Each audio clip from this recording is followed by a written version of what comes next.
5, 4, 3, 2, 1, 0.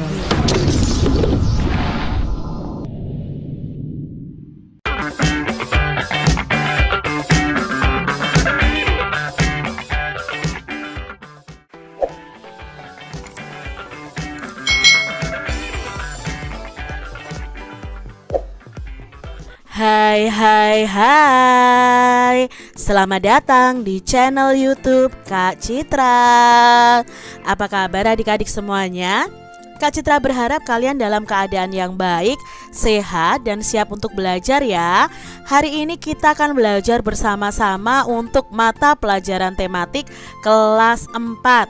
Kita belajar di tema 8, daerah tempat tinggalku. Subtema 2, keunikan daerah tempat tinggalku. Pembelajaran yang pertama. Mari adik-adik kita belajar dengan penuh semangat ya. Adik-adik perhatikan gambar berikut ini. Ini ada Siti nih adik-adik. Siti berkata, "Aku berasal dari Yogyakarta. Daerah asalku memiliki ragam keunikan tersendiri. Tahukah kamu apa keunikan Yogyakarta? Yuk kita telusuri bersama-sama." Adik-adik, Siti ini berasal dari daerah istimewa Yogyakarta. Siti bercerita tentang daerah asalnya. Bersama Siti, mari kita cari tahu lebih lanjut mengenai keunikan dari daerah istimewa Yogyakarta. Siti menunjukkan beberapa foto yang diambil saat dia mengunjungi daerah istimewa Yogyakarta. Inilah foto-fotonya adik-adik.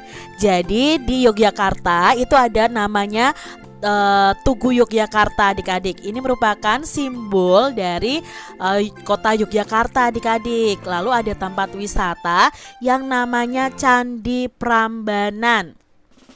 Berikutnya di Yogyakarta ini juga ada acara adat nih adik-adik. Nah, upacara adatnya itu namanya adalah grebek mulut ya. Lalu transportasi yang sangat khas dari kota Yogyakarta adalah andong. Andong ini ditarik oleh kuda adik-adik. Unik ya, ternyata kebudayaan dari kota Yogyakarta. Setiap daerah itu pasti memiliki keunikan tersendiri adik-adik, termasuk daerah tempat tinggal kalian.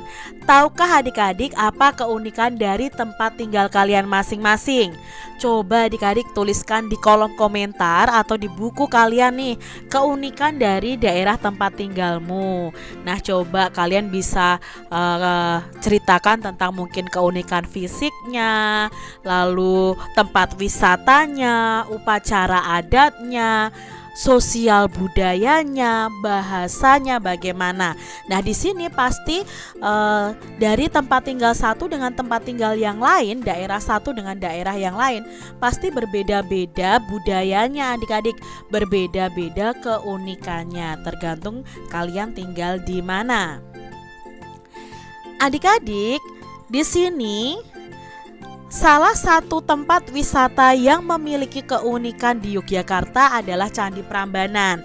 Nah, Candi Prambanan ini terletak di perbatasan Provinsi Daerah Istimewa Yogyakarta dan Jawa Tengah. Asal-usul terjadinya Candi Prambanan ini diceritakan dalam sebuah cerita rakyat yang sangat populer di Yogyakarta. Bagaimana ya isi cerita tersebut? Mari kita simak bersama-sama. Nah, Candi Prambanan ini berawal dari cerita rakyat yang berjudul Roro Jonggrang. Yuk kita simak adik-adik ceritanya seperti apa. Nah, adik-adik, di sini Roro Jonggrang adalah seorang putri dari Kerajaan Prambanan. Raja Prambanan itu ayah Roro Jonggrang gugur atau meninggal dalam pertarungan melawan Bandung Bondowoso dari Kerajaan Pengging. Akibatnya Bandung Bondowoso ini menguasai Kerajaan Prambanan. Bandung Bondowoso yang tamak menginginkan Roro Jonggrang sebagai permaisurinya. Nah, Roro Jonggrang yang tidak mau diperistri oleh Bandung Bondowoso pun mengajukan sebuah syarat adik-adik. Aku bersedia menjadi permaisurimu Bandung Bondowoso, tetapi ada syarat yang harus kau penuhi. Jika berhasil, aku akan menikah denganmu. Namun jika kau gagal, izinkan aku pergi, kata Roro Jonggrang adik-adik memberikan syarat kepada Bandung Bondowoso. Apapun yang kau minta akan aku penuhi, Roro Jonggrang. Jika aku gagal memenuhinya, aku akan mengembalikan kerajaan ini kepadamu, sahut Bandung Bondowoso angkuh. Aku minta kau membangun 1000 candi untukku. Semua harus selesai sebelum matahari terbit besok, sahut Roro Jonggrang. Baiklah, aku pasti berhasil memenuhi syarat yang kau buat, jawab Bandung Bondowoso angkuh. Bandung Bondowoso akhirnya meminta bantuan pasukan jin untuk membangun 1000 candi. Dalam sekejap adik-adik, bangunan candi mulai tampak. Roro Jonggrang panik. Dia mengadu kepada Bisumi, dayang kepercayaannya. Bisumi lalu mempunyai ide untuk menggagalkan pekerjaan Bandung Bondowoso. Dia segera memerintahkan para dayang untuk menumbuk lesung adik-adik nih. Menumbuk lesung, dia segera memerintahkan dayangnya juga untuk membakar jerami. Nah, jerami itu kan sisa dari tanaman padi adik-adik. Lalu di sini suara lesung bertalu-talu dan samburat api yang memerah di langit membuat suasana itu seperti pagi hari. Nah, karena suasananya seperti pagi hari, ayam-ayam jantan itu berkokok bersaut-sautan. Mendengar kokok ayam jantan, pasukan jin itu terkejut adik-adik. Hari sudah pagi, kami harus pergi, teriak pasukan jin sambil meninggalkan Bandung Bondowoso dan candi-candi yang telah mereka bangun. Padahal belum pagi adik-adik, karena ini tadi kan taktik dari Roro Jonggrang dan Bisumi tadi adik-adik. Roro Jonggrang mendatangi Bandung Bondowoso. Roro Jonggrang segera menghitung candi-candi yang sudah selesai. Candi itu hanya ada 999, kurang 1 candi, kata Roro Jonggrang kepada Bandung Bondowoso. Bandung Bondowoso tidak percaya dengan perkataan Roro Jonggrang. Dia segera menghitung banyak candi dan ternyata memang benar. Hanya ada 999 candi. Bandung Bondowoso marah besar. Aku tidak akan kalah, Roro Jonggrang. Aku akan mendapatkan 1000 candi seperti yang kau inginkan. Kenyataannya, candi yang kau buat kurang 1, Bandung Bondowoso. Kau tetap harus menepati janjimu, sahut Roro Jonggrang. Kalau begitu, akan kuubah kau menjadi candi ke-1000. Dengan kesaktiannya, Bandung Bondowoso ini mengubah Roro Jonggrang menjadi patung batu. Patung itulah yang menjadi candi ke-1000. Nah, candi-candi itu hingga kini masih berdiri tegak di wilayah Prambanan. Diambil dari 100 Cerita Rakyat Nusantara karangan Kak Dianka, penerbitnya Buana Ilmu Populer. Itu tadi adik-adik ya, cerita asal mula dari Prambanan, cerita tentang Roro Jonggrang. Adik-adik, cerita berjudul Roro Jonggrang tadi termasuk cerita fiksi. Apa itu ya cerita fiksi? Masih ingatkah kalian mengenai cerita fiksi? Nah, yuk kita jawab dulu pertanyaan berikut ini mengenai cerita fiksi Roro Jonggrang tadi. Menurut adik-adik, apa yang dimaksud dengan cerita fiksi? Nah, cerita fiksi itu artinya adalah cerita rekaan dari pengarangnya, hanya dikarang oleh pengarangnya, hanya khayalan saja. Nah, cerita fiksi itu diolah berdasarkan pandangan, tafsiran, dan penilaian pengarang mengenai peristiwa-peristiwa baik yang pernah terjadi secara nyata maupun hanya dalam khayalan pengarangnya saja. Nah, cerita fiksi ini dinikmati pembaca sebagai sarana hiburan. Lalu pertanyaan yang kedua adik-adik, sebutkan tokoh utama pada bacaan berjudul Roro Jonggrang tadi. Siapa tokoh utamanya? Ya, tokoh utamanya adalah Roro Jonggrang dan Bandung Bondowoso karena sering tampil dari cerita tersebut adik-adik. Selanjutnya adik-adik nih, sebutkan tokoh tambahan pada bacaan berjudul Roro Jonggrang tadi. Nah, pada bacaan Roro Jonggrang tadi ada tokoh tambahannya, yaitu Bisumi, Paradayang, dan pasukan jin. Nah, tokoh tambahan ini hanya sesekali saja muncul dalam cerita sebagai pelengkap cerita saja. Adik-adik, Candi Prambanan adalah salah satu tempat wisata yang selalu dipadati oleh wisatawan. Oleh karena itu, kebersihan kawasan Candi Prambanan harus selalu dijaga. Pengelola selalu mengupayakan kebersihan dari kawasan Candi Prambanan ini. Saat Siti berwisata ke Candi Prambanan, dia melihat petugas kebersihan membersihkan kawasan candi. Coba adik-adik perhatikan gambar di atas. Ingatkah adik-adik tentang gaya? Menurutmu, apakah petugas kebersihan pada gambar ini melakukan gaya? Ayo coba ingat adik-adik, apa itu gaya? Gerakan mendorong atau menarik yang menyebabkan benda bergerak itulah yang disebut dengan gaya ya. Jadi ini gerakan mendorong ini adalah gaya. Lalu gerakan menarik ini juga disebut gaya.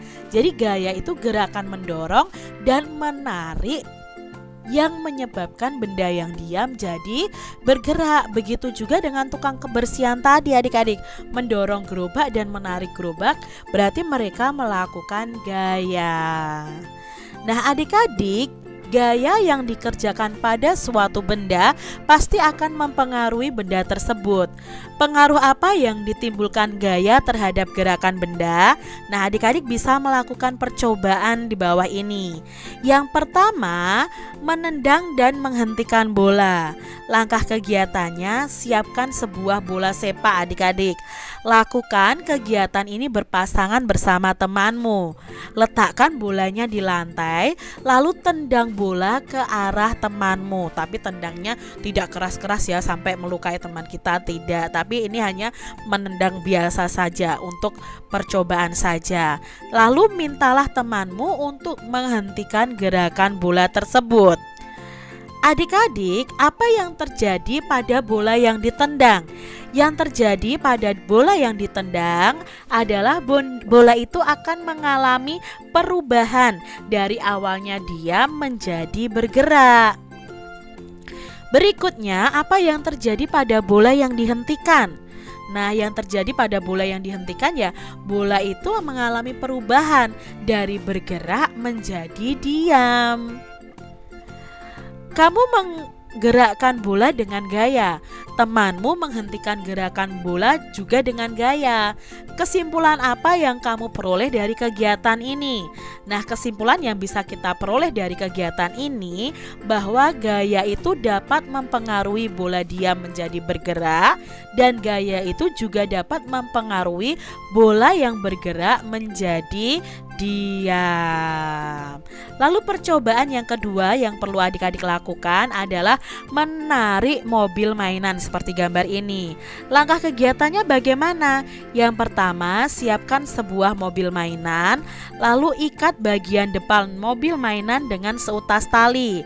Tarik mobil mainan perlahan, lalu semakin lama semakin cepat. Tarik mobil mainan lurus ke depan, lalu belokkan arah mobil mainannya dan amati apa yang terjadi. Nah, di sini ada beberapa pertanyaan untuk kita dari percobaan itu adik-adik. Yang pertama, apakah terdapat perubahan pada mobil mainan yang digerakkan dari lambat ke cepat? Ya pasti ada adik-adik ya, ada perubahan. Terdapat perubahan pada mobil mainan yang digerakkan dari lambat ke cepat. Karena tadi apa? Kita menariknya pertama pelan-pelan, semakin lama semakin cepat ya, dari lambat ke cepat bergeraknya. Perubahan apa yang terjadi pada mobil mainan yang digerakkan dari lambat ke cepat?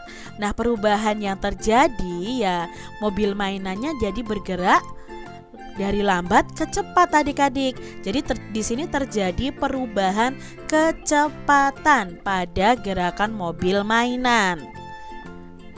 Kamu menarik mobil mainan dari lambat ke cepat dengan gaya loh. Nah, apa kesimpulan yang kamu peroleh dari kegiatan ini? Nah, kesimpulannya adalah gaya itu ternyata dapat mempengaruhi kecepatan mobil mainan. Ketika kamu tarik, ketika kamu memberikan dengan gaya sedikit, mobilnya jalannya lambat. Tapi kalau kamu dengan kuat, mobilnya jalan dengan cepat. Apakah terdapat perubahan pada mobil mainan yang ditarik lurus kemudian dibelokkan adik-adik? Ada adik-adik, ada perubahan. Apa perubahan? Nah, perubahannya di sini adalah perubahan arah. Ya, awalnya ditarik lurus kemudian dibelokkan. Jadi ada perubahan arah. Nah, perubahan apa yang terjadi pada mobil mainan yang ditarik lurus lalu dibelokkan? Di sini terjadi perubahan arah. Seperti yang Kak Citra jelaskan tadi ya. Awalnya lurus lalu belok. Nah, akhirnya mobil mainannya juga ikut belok. Berikutnya adik-adik, kamu menarik mobil mainan dari lurus lalu berbelok dengan gaya. Apa kesimpulan yang kita peroleh dari kegiatan ini? Nah, kesimpulannya adalah ternyata gaya itu juga bisa mempengaruhi arah gerak mobil mainan. Jadi ternyata di sini ya bisa kita ketahui bahwa mobil mainan itu bisa berubah arah karena kita beri gaya. Nah, kesimpulannya apa adik-adik dari percobaan ini? Gaya itu dapat mempengaruhi gerakan benda. Nah, berikut beberapa macam pengaruh gaya. Ya, pengaruh gaya terhadap gerakan benda. Yang pertama, gaya itu dapat mempengaruhi benda yang diam menjadi bergerak. Lalu, gaya itu dapat mempengaruhi juga dari benda yang bergerak menjadi diam. Gaya dapat mempengaruhi benda bergerak lebih cepat atau lebih lambat, dan gaya itu bisa mempengaruhi arah gerak suatu benda. Adik-adik, kamu telah mengetahui beberapa macam pengaruh gaya terhadap gerakan benda. Sekarang sebutkan contoh peristiwa yang menunjukkan gerakan benda akibat gaya. Di sini Kak Citra mencontohkan beberapa saja ya peristiwa yang menunjukkan gerakan benda akibat gaya. Yang pertama adalah bola yang awalnya diam akan bergerak ketika ditendang. Lalu besi awalnya akan diam. Jika didekatkan dengan magnet, maka akan tertarik dan menempel pada magnet karena di magnet itu ada namanya gaya magnet. Berikutnya biji karambol. Nah ini ya permainan karambol akan berubah arah setelah dipukul. Kalau adik-adik pernah bermain ini ya, ini kan disentil ya, disentil seperti itu. Nanti koinnya ini akan mengenai koin yang lain dan akan berubah arah adik-adik. Lalu mobil berbelok setelah kemudi diputar ke kanan dan ke kiri. Berikutnya kiper menepis bola yang diarahkan ke gawang. Ini adalah beberapa contoh peristiwa yang menunjukkan gerakan benda akibat terkena gaya. Demikian tadi adik-adik pembahasan kita di tema 8 subtema 2 pembelajaran yang pertama. Semoga video pembelajaran ini bermanfaat untuk adik-adik semuanya, dan sampai jumpa lagi di video pembelajaran Kak Citra selanjutnya. Tuhan memberkati. Jangan lupa tekan tombol subscribe, lalu tekan loncengnya, tekan juga tombol like, lalu share ke media sosial kalian. Jangan lupa untuk ikuti media sosial Kak Citra. Terima kasih.